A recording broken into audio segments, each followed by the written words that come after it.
Right then, thrill seekers, here we go. We've got some amazing insider information for you game wizards. Not off. We've got reviews of the latest games and what the experts think of those games. We've got a visit to Hotline City and what it all means. The Mario story, where, why and how did a little Italian with a moustache become a worldwide superstar.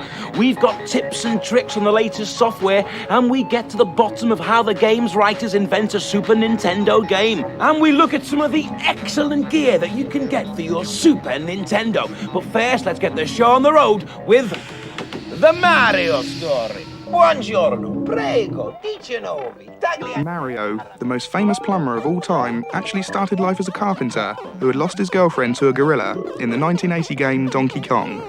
He was such a success that Japanese video game programmer Shigeru Miyamoto decided to make him the hero of a new two-player game called Mario Brothers. Mario joined with his younger brother Luigi, and the rest is history. The follow-up game, Super Mario Bros., sold over 43 million carts worldwide, and Mario overtook long-established characters like Mickey Mouse and Donald Duck in popularity. His star has been rising ever since, as he's gained his new powers, explored even stranger worlds, and conquered even more grotesque enemies. Mario even took to the skies in Super Mario Bros. 3, and swam like a fish in his first 16-bit adventure, Super Mario World.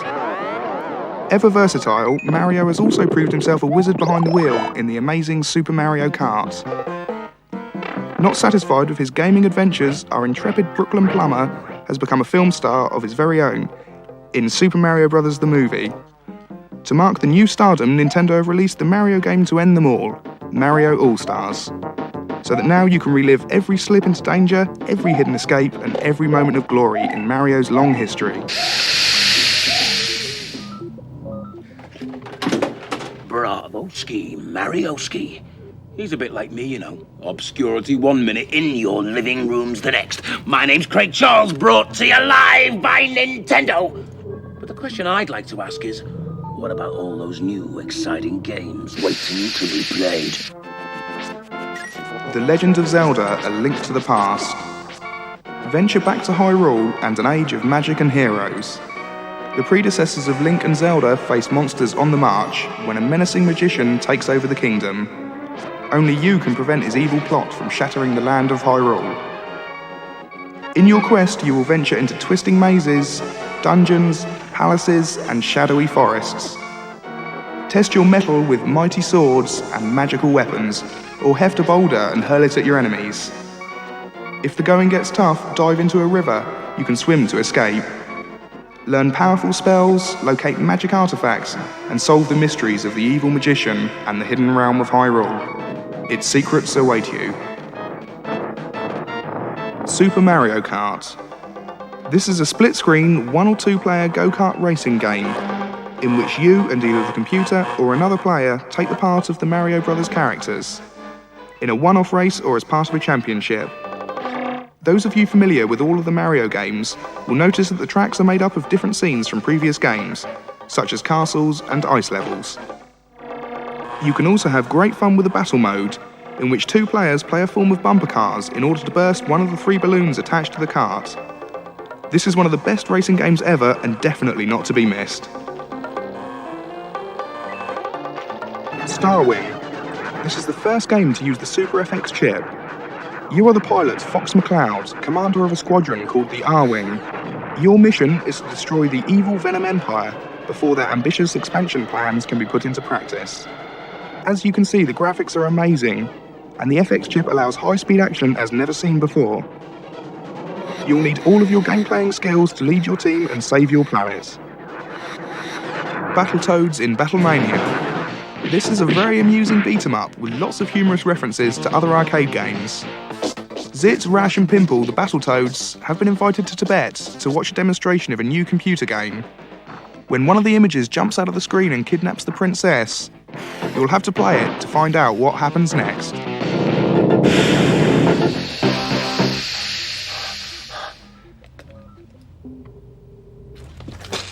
Well, I think it's about time I beam down to meet the hotliners.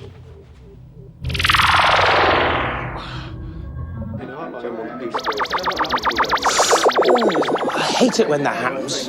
This is Hotliner's headquarters, but what does that mean? Hi. Hi. All right. You're known as a hotliner. What does that mean? Hotliner is someone who has played and completed all NES, Game Boy and Super Nintendo games, as well as helping the consumer with information on games already out and forthcoming releases. So what's this game you're playing now? At the moment I'm playing Street Fighter 2 Turbo. He's playing Street Fighter 2 Turbo and getting paid for it. It's like he's died and gone to heaven. So what do the kids want to know about this game then? The main question is how to do the special moves with the bosses. Show us a move then. So the one I'll show you is the torpedo roll using Bison. What you have to do is hold back for 2 seconds and forward punch. Marvellous. The hotliners on average take 1,400 calls a day. That's 10,000 calls a week. That's over 500,000 calls a year. That's a whole lot of yak, yak, yak. Yeah, you got some cobwebs on you. How long have you been here? 3 years. 3 years? Yep. So what's your favourite game at the moment then? My favourite game at the moment must be Starwing. Starwing, good game, good game. Bad. Come here. Have you been on Games Master and Games World and all that? I've done my bid. So you're a bit of a megastar then? Well, you know. Tell me, let me on the gen. What would I have to do to be a hotliner? I'll take you on a wing. Under your wing. Years of training. Training. And then one day, Synchronicity. the whole you'll be able to be a hotliner. A hotline. Constantly caring. Caring, loving. Giving. Constantly. So, do you think I could be a hotliner? Maybe. I could take you under my wing. It's hard work, though. Uh-huh. You know, we've got a team of experts working round the clock, training us. And you've got to care, because we constantly care. Uh-huh. And you've got to have coordination and synchronicity. You've got to be well-mannered, good with people. Communicative. It's essential. Okay, I haven't got the big-time edge. I haven't got the total coordination and communication skills you need to make it as a hotliner. I can live with that. Time to review some games. Guide Aladdin and Abu through their quest to defeat the evil Jaffa. This is a Capcom and Disney game that features excellent cinematic graphics, superb sound, and amazing background. There is a password facility and bonus screens. This game will keep you interested forever. Sure to be a hit.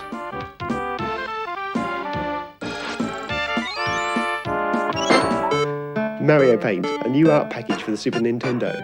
Comes with a mouse so you can use it to draw, paint and animate your own images, compose music to go along with it, and then when you've finished you can save it and put it onto video to play it again at a later date. The only limitation with this game is your imagination.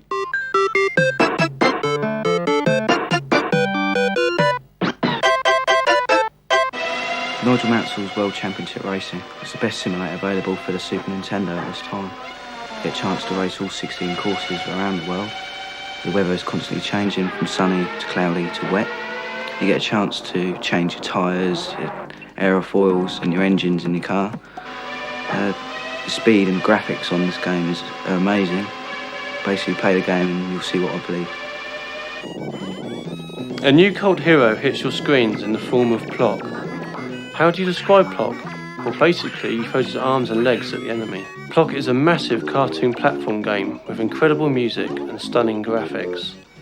Not only will this game go #1 in the game chart, but #1 in the music chart as well. The Lost Vikings, Olaf, Eric and Balog have got to find their way back to their village. This may sound easy, but it's not. They've actually been walked through time and space. They've got to get through 37 different levels and 6 different worlds. They've got to combine the 3 skills of all the Vikings to get through this intensely puzzling and frustrating game. This is Bubsy's first adventure on the Super Nintendo, called Claw's Encounters of the Third Kind. On this Bobcat's travels, he has to avoid many pitfalls as well as collecting all the yarn balls that he may encounter. This 16 meg cart has great music and graphics, as well as some of the best speech I've ever seen on the Super Nintendo. He has become a cult hero in America and looks like doing the same in the UK. These games are pretty fantastic, but what always amazes me, and I'll share this with you, is how they fit all the music, visuals, excitement, and all-round top-quality entertainment into one tiny cartridge. So how did we get all of that into this? I think an interesting thing to do, first of all, is to go back a couple of years when we first thought, shall we do a racing game? We knew racing games were very popular, and we thought we had the expertise and the programming skills to do a very good racing game. So we said, yeah, let's do a racing game. The next question we asked ourselves, is there a personality? Is there an endorsement we can add to the game which is going to make it even more exciting? We knew Nigel Mansell was doing well in the World Championship at that time. He wasn't World Champion at that time, but we thought he might be. And we started speaking to him. Would he be interested in helping us with our game? He was very interested. He likes computer games. He takes a Game Boy with him wherever he goes. And soon we had Nigel on board as well. So we were there. We knew we were doing a Nigel Mansell racing game. What we're going to do now is James is going to take us around the building and show us how from that point did we develop the game. Okay, now we've decided to go ahead and produce the Mansell game. We've actually done all the design work. The next stage is to start the programming. We have the computer on which the code's being written. The code that we write ends up in that box over there. That box is our version of the Super Nintendo. It's similar to the one you would have at home, except that what it allows us to do is continually change the program that's running. So this is what's in the cartridge. That code there on that screen translates into this on your Super Nintendo. This is actually the original road that's used in the Nigel Mansell game. The game is nowhere near complete, but we have the actual basic road. When we were developing the Nigel Mansell game, the road was the most important thing. You've got a smooth and fast road system, particularly with something like a Grand Prix game. To get this far took us, probably about 6 or 7 months of programming. The next stage was producing the car graphics, the roadside objects, backdrops, all the other support graphics for the game.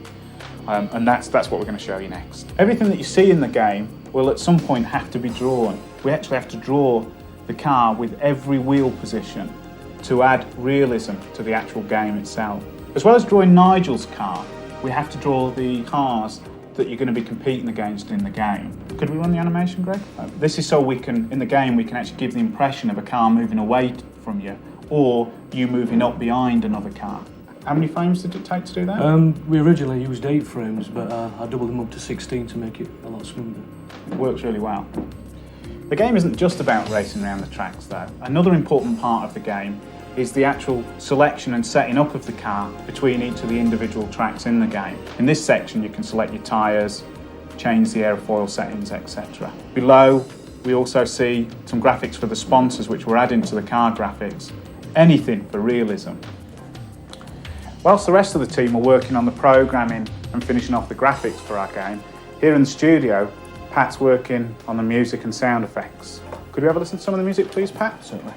Once I've composed the music, it's built up of tracks similar to this.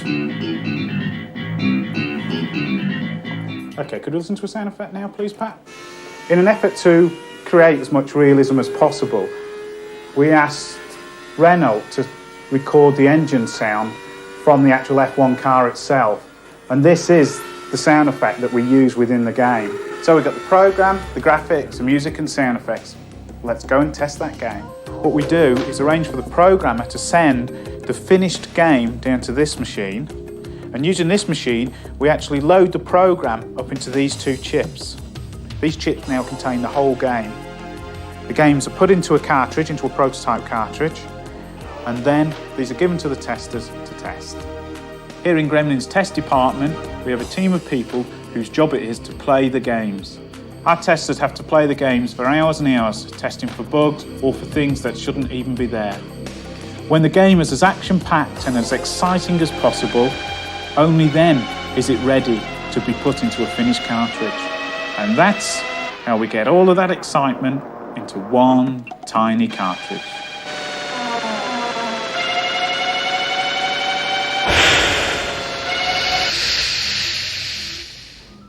Hey, come here. This is between me and you, right? What I want to know is, how can you cheat at some of the games? Don't breathe a word.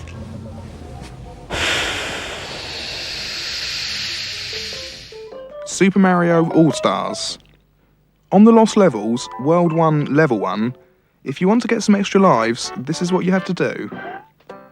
Go to the first set of blocks and bash the second block to uncover the hidden mushroom. Bounce it with your head over the end block, leaving the Koopa inside. Grab the mushroom, being very careful not to scroll the screen past the row of blocks. Now break the first block and the third block and leave the Koopa patrolling on the fourth. Jump through the gap you've made and remove the 3 blocks from above your head. Now carefully make a small jump onto the Koopa. Mario should bounce on and off, eventually clocking up 1-ups. Leave it to carry on until the time runs out and you'll have 128 lives. Also on the lost levels, World 3 Level 4, the way to get to the end is to stay along the bottom until you've heard a high-pitched beep. Then stay along the bottom again until you hear another beep. Now go all the way to the top and stay there until you hear 2 more beeps. If whilst going along the top, you find a jump that's very hard to make, jump down to the floor and you'll find 4 hidden blocks. You can now use these to get back up to the top route and make it all the way to the end. On Mario 2, World 1, Level 3, go to near the end of the level and get the last potion bottle before the door. Carry it past the door and throw it down near the pot. Then enter subspace and go down the pipe whilst you're in subspace, and this will now warp you to World 4.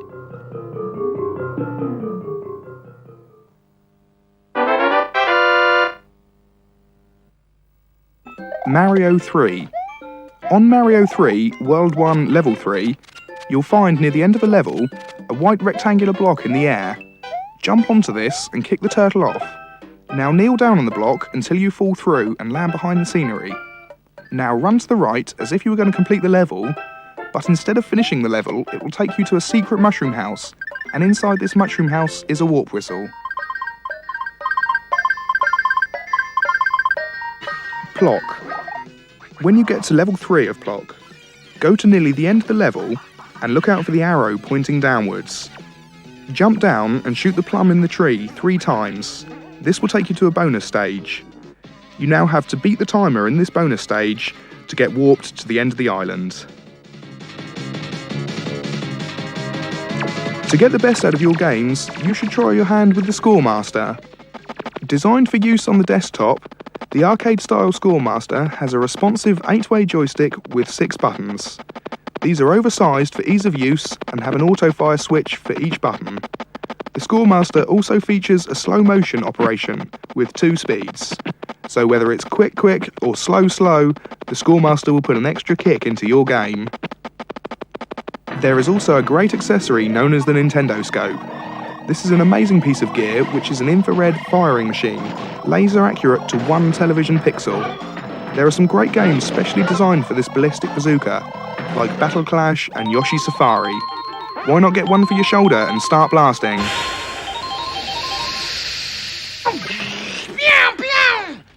I hate to tell you, thrill seekers, but it's time for me to go. Have fun on your Super Nintendo. And this might sound strange, but I'll be back. Hasta la vista, baby. Pew, pew, pew, pew. Hey, not so heavy on the interaction. Pew, pew, pew, pew, pew.